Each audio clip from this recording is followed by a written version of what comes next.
Bom, e para analisar essa mudança na Petrobras, a gente conta também com o economista e sócio do Valor Investimentos, Davi Leles. Oi, Davi, boa noite, seja bem-vindo.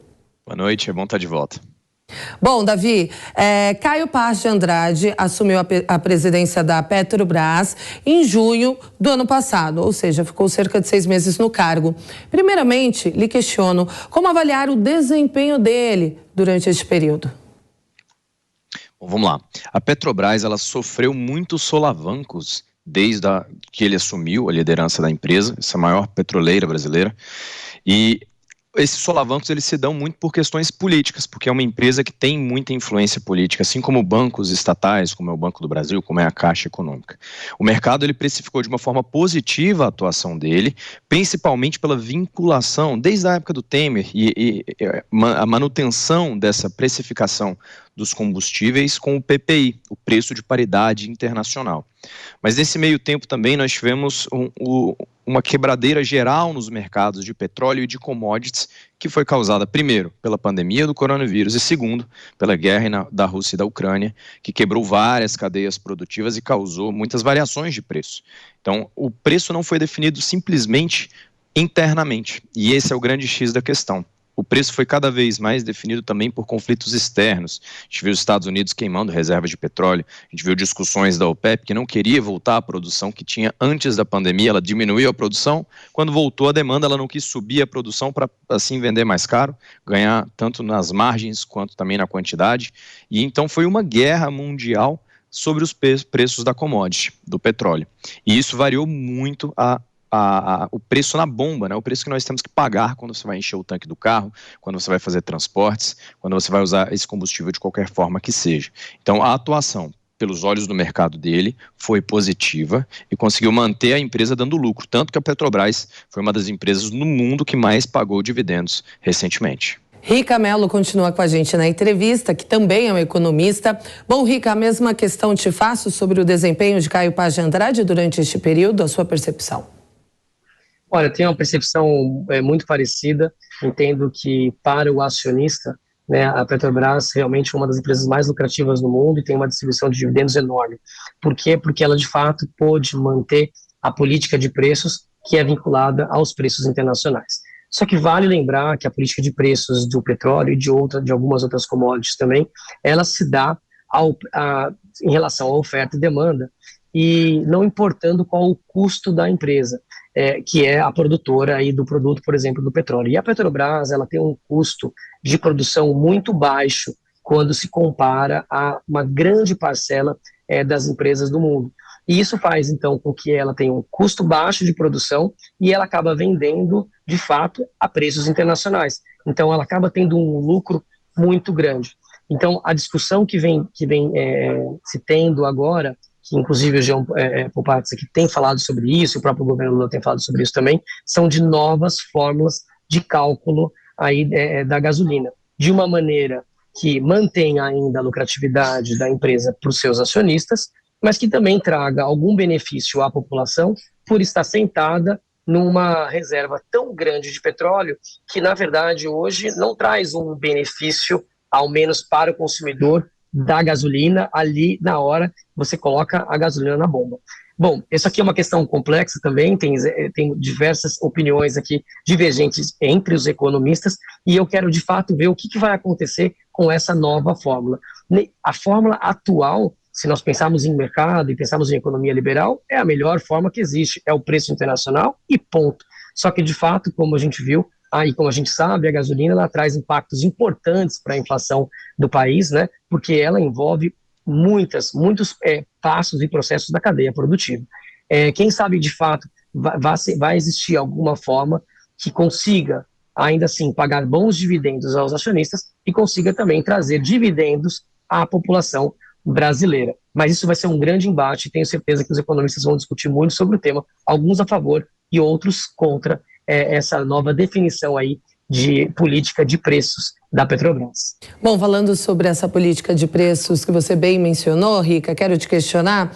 Davi, hoje o Ibovespa fechou em alta, depois que Jean Paul Prates, que é o indicado à presidência da Petrobras pelo novo governo, dizer que não vai haver intervenção justamente na política de preços. Por quê? Qual o receio do mercado? Explica pra gente. Vamos lá, para a gente entender esse receio, como muito bem foi colocado pelo Rica, a gente tem que entender o que é essa política de preço, o que é esse PPI. Quando a gente vai abastecer o carro lá na bomba, quando a gente vai pedir um ônibus e ver o preço da passagem, quando a gente pede um Uber e está contabilizado o preço do combustível, até quando a gente pede uma entrega no iFood ou pede para entregar um item em casa e o combustível vai ser levado em conta nessa entrega, esse PPI está sendo considerado. Que é o quê? O PPI nada mais é do que balizar os preços do combustível na bomba com os preços internacionais. Tem gente que é contra, tem gente que é a favor. O preço na bomba ele vai representar então, entre outras coisas, o custo de produção, o preço do dólar e o preço do barril do petróleo internacionalmente. Quem é contra defende que a Petrobras ela é autossuficiente, nós somos exportadores, a gente conseguiria ter ali um atendimento a toda a demanda interna, então a gente não tem que se balizar preços internacionais.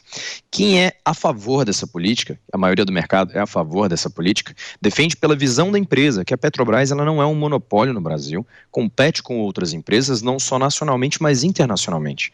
E se você pratica preços muito diferentes, você se transforma num feudo e se isola do restante do mundo, num mundo cada vez mais globalizado, você corre sérios riscos de ter prejuízo. E subindo o preço do petróleo e a Petrobras tendo que absorver esse preço mais alto, ou subindo o preço do dólar e a Petrobras tendo que arcar com esses prejuízos, não repassando isso nas bombas, isso gera prejuízos. E a primeira coisa que a gente tem que desmistificar é que não existe empresa pública dando prejuízo para o governo. Não existe dinheiro público, existe dinheiro do contribuinte e empresa pública dando prejuízo para o país, que vai ser provavelmente repassado ao consumidor, ao cidadão de alguma forma, seja com mais impostos, seja com mais gastos do governo, para nos tornar aquele cobertor curto que você levanta, tampa o rosto e descobre o pé. Então você acaba deixando de pagar alguma coisa para poder subsidiar ou arcar com esse prejuízo que a empresa teria. Por isso que esse preço de paridade internacional ele é importante para manter a empresa saudável.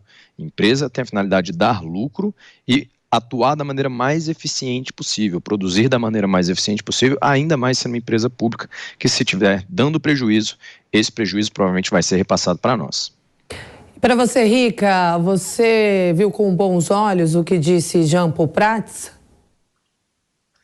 Olha, eu tenho uma opinião parecida com a do Davi, mas eu gostaria muito de, se fosse possível, de fato, trazer algum benefício para esse consumidor brasileiro por a gente estar sentado nessa reserva tão grande de petróleo. Vamos lá, isso pode ser feito de algumas maneiras. Uma das maneiras que o último governo tentou fazer foi com a desoneração dos impostos federais. Isso é uma possibilidade, porém, num país que a gente está discutindo aí, furar o teto de gastos em praticamente 200 bilhões de reais, não é uma opção tão boa, já que esse dinheiro também faz falta para os cofres públicos, e quando a gente tem um gasto maior do que aquilo que a gente precisa arrecadar, isso acaba fazendo com que a gente tenha que emprestar mais dinheiro, esse dinheiro tem que ser emprestado por uns juros mais altos, e essa conta, de fato, a gente acaba pagando, e a população mais pobre acaba pagando, porque a população que tem mais renda, inclusive, consegue aplicar o dinheiro com boas taxas de retorno, com boas taxas no caso dos juros que são altos, né, e acaba protegendo o seu patrimônio, que não acontece com a população, de fato, mais carente. Gostaria muito de ver alguma fórmula e algo que suavize momentos aí de muita alta no mercado e que suavize quedas também, né? Não é só para um lado, mas é para os dois lados, né? Como se você construísse um colchão de dinheiro e esse colchão de dinheiro pudesse ser manipulado pelo agente público, mas isso tem que ser feito de uma maneira muito responsável, tem que ter regras muito transparentes para que isso aconteça, né? Para que você não tenha solavancos tão grandes aí em relação ao preço da gasolina na bomba. Porém, quando o petróleo aumenta tanto, e isso aumentou em todo o mundo, para mim faz todo sentido que esse preço também, ao longo do tempo, aumente como aumentou nos outros lugares. Isso mostra que existe uma escassez por esse produto no mundo. E se existe uma escassez de um determinado produto no mundo, não somos nós, brasileiros, que vamos gastar muito mais do que os outros países. A gente tem que também ter a responsabilidade de entender que aquele bem é um bem mais escasso. Isso tem acontecido, por exemplo, com o gás na Europa. Depois que eclodiu a guerra aí da Rússia com a Ucrânia, o gás se tornou muito mais caro para o cidadão europeu. O que o cidadão europeu está fazendo agora no inverno deles? Está racionando e economizando gás. Claro, ele ficou muito mais caro. Imagina se um país estivesse subsidiando o gás e deixando aí que os seus cidadãos, porque tem países muito ricos ali, poderia fazer isso para parte da população, mas isso, de fato, traria ali consequências danosas para o país. Então, eu entendo que, sim, que o mercado que a Petrobras tem que entender o preço internacional, mas se fosse possível fazer alguma forma que melhorasse um pouco, ajustasse um pouquinho mais o preço em alguns determinados momentos, em alguns momentos de maior dificuldade, de maior aumento, eu acho que isso também poderia ser benéfico para o país, mas com responsabilidade e transparência, com regras claras, que o mercado entenda e concorde muito bem com essas regras. Bom, ainda sobre a Petrobras, para a gente finalizar esse assunto, daqui a pouco eu entro em outro. Logo em seu primeiro ato, Lula tirou a estatal do programa de privatizações. E o que a gente observou é que as ações caíram. E muita gente se questiona atualmente. É arriscado investir na Petrobras? Te questiono, Davi. Vamos lá. Antes de se investir numa ação, a gente tem que conhecer o perfil do investidor. Se é um perfil mais agressivo ou se é um perfil mais conservador. Ações são, por definição, investimentos de alto risco. O que é um investimento de alto risco? Não necessariamente é um investimento que você vai perder ou ganhar dinheiro, mas é um investimento de alta incerteza. Uma empresa, alguém que produz, qualquer pessoa que empregue a outra pessoa, qual vai ser a produção dela nesse ano, no ano que vem, daqui a 2 anos, daqui a 10 anos, de acordo com o cenário econômico? É impossível de prever. A gente consegue fazer estimativas e tentar chegar ali a uma previsão com mais acurácia, mas é impossível de você prever exatamente porque depende de demanda, de oferta, de conjunturas mundiais, de cenário macroeconômico, entre outras coisas. Então, sim, é arriscado investir em Petrobras se você não tem esse perfil. Mas o que mostra o mercado é que se você tem tempo para esperar esse investimento fazer sentido, essa empresa dar lucro, pagar bons dividendos, e que você está tendo um bom acompanhamento, fazendo um bom planejamento de não colocar aquele dinheiro de emergência em ações, não investir aquele dinheiro que você vai usar daqui 6 meses, 1 ano, 2 anos, que tem um compromisso com esse dinheiro. Ações, historicamente, têm se mostrado o investimento mais rentável da história. Qualquer backtest e testes que você pegar aí de longo prazo mostram que o maior gerador de riqueza foi o mercado. E o complemento e reforça a fala do Rica, que é muito bem colocada, de olhar para os dois lados. Nós temos uma dicotomia muito falsa e muito errada entre nós e eles, entre o mercado e a população e o cidadão. Isso não existe. Não existe responsabilidade social sem a responsabilidade fiscal e vice-versa.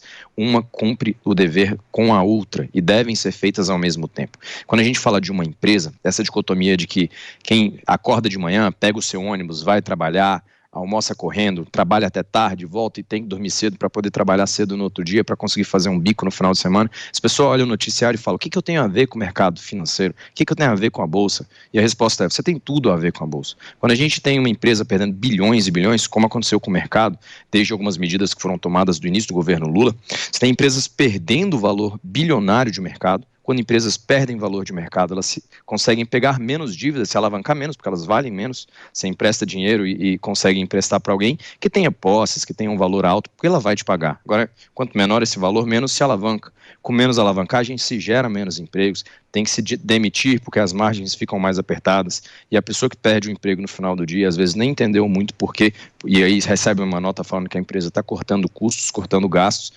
É uma consequência direta do mercado cair. Hoje o setor privado emprega uma boa parte da população, muita gente é MEI, muita gente consome do setor privado, e um setor privado funcionando bem, de maneira adequada, cumprindo os dois papéis, o lado social e também o lado fiscal, o lado de produção como empresa, são essenciais para um Brasil crescer e para a população poder viver melhor.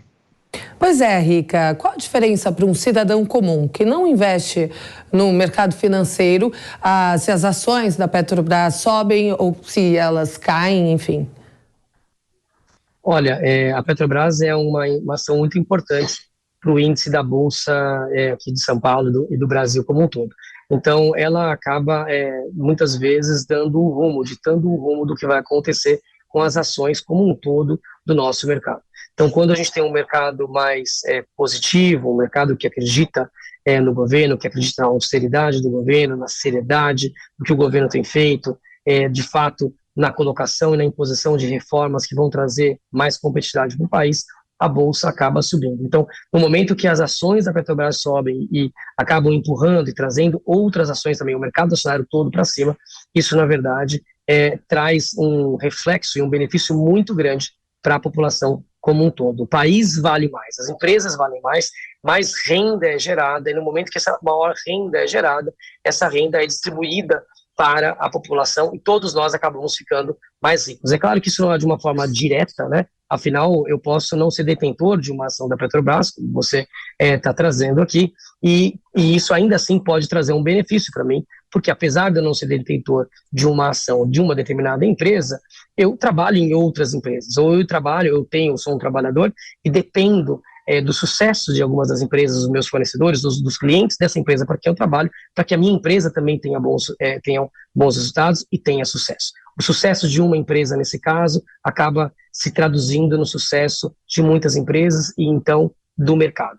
E o sucesso do mercado, certamente, é o sucesso de toda a população, é o sucesso de um país. Então, todos nós, os economistas, torcemos muito para que esses índices das bolsas de valores subam cada vez mais, para que cada vez tenha mais dinheiro na bolsa de valores, para que cada vez tenha mais dinheiro em investimento, para que a gente possa trazer cada vez mais riqueza para o país. Então, quando a bolsa sobe como um todo, se você é um cidadão comum que não tem nenhuma ação, pode ter certeza que a sua vida, de alguma maneira, deve ficar melhor.